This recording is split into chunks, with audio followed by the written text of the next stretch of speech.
Baik, Assalamualaikum warahmatullahi wabarakatuh.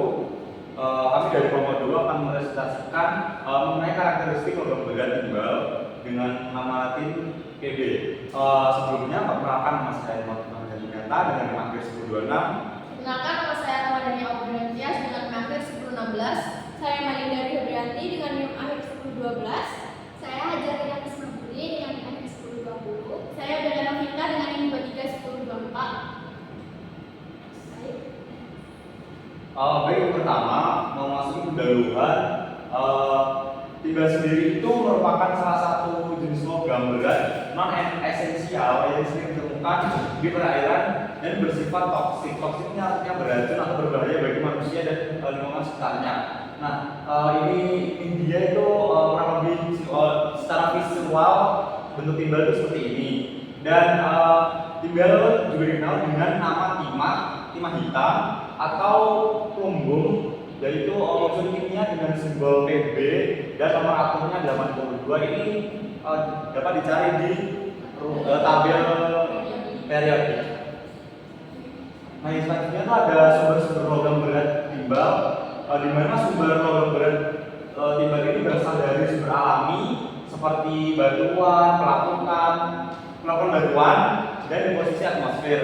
Sedangkan sumber antropogeniknya antara lain dari pertanian, peternakan, domestik, dan industri itu dapat menyebabkan, maksudnya dapat membentuk unsur mineral timbal.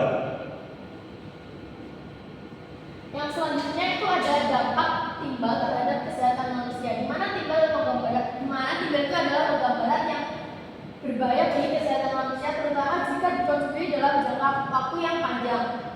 Timbal berbahaya bagi ginjal dikarenakan meningkatkan risiko gagal ginjal atau kronis yang menyebabkan anemia yang mengganggu organ fungsi ginjal.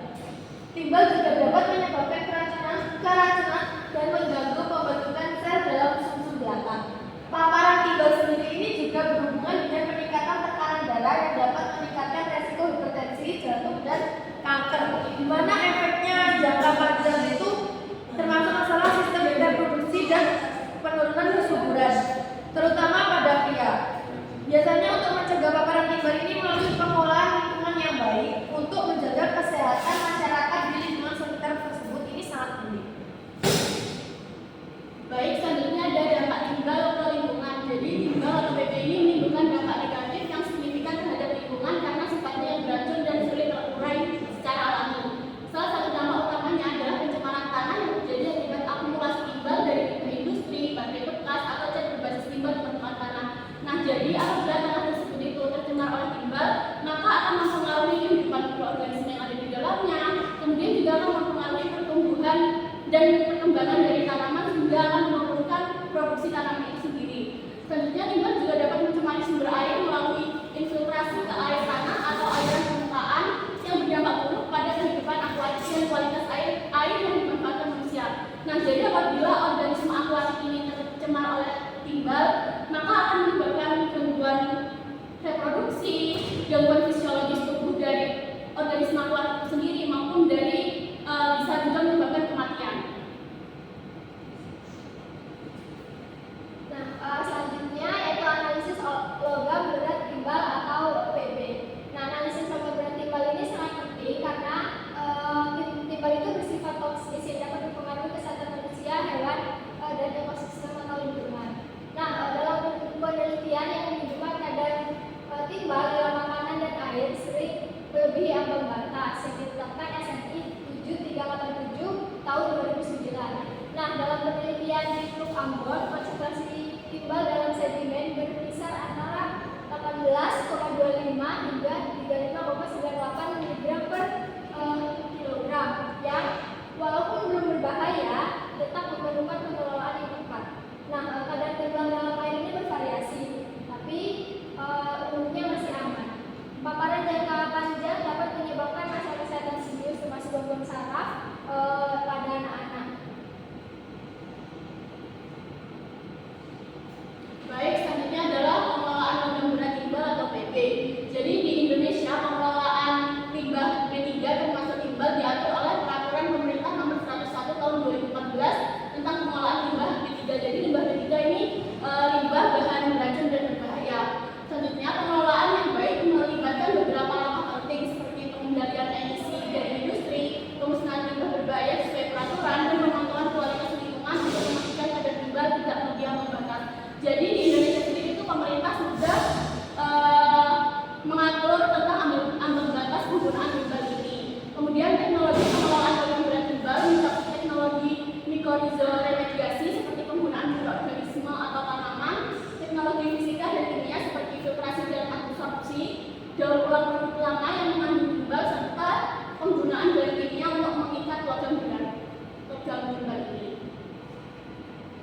Baik, selanjutnya ada studi kasus.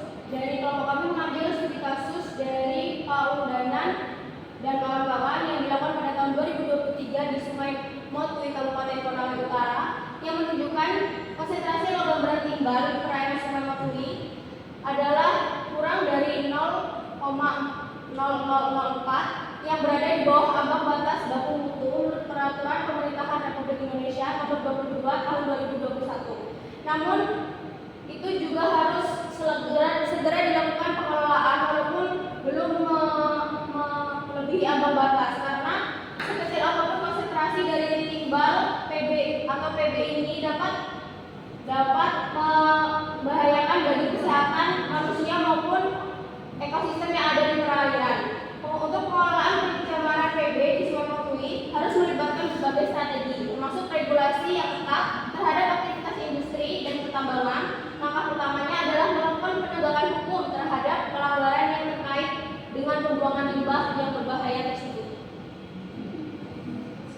Untuk kesimpulannya, timbal PB adalah logam berat toksik dari aktivitas industri, pertambangan, cat berbasis timbal, dan bahan bakar bertimbal yang menyebabkan gangguan pada sistem saraf, ginjal, darah, dan reproduksi, serta mencemari lingkungan melalui tanah, air, dan rantai makanan dengan risiko bioakumulasi dan biomagnifikasi. Pengelolaan pencemaran timbal memerlukan regulasi ketat, teknologi remediasi seperti fitoremediasi, daur ulang, dan pemantauan rutin yang hanya efektif melalui kolaborasi pemerintah, industri, dan masyarakat untuk melindungi kesehatan manusia serta ekosistem. Baik, secara sekian presentasi dari kelompok 2. Bila ada pertanyaan yang ingin kalian tanyakan, bisa langsung di kolom komentar. Kami dari kelompok 2 mohon maaf jika presentasi kami kurang maksimal.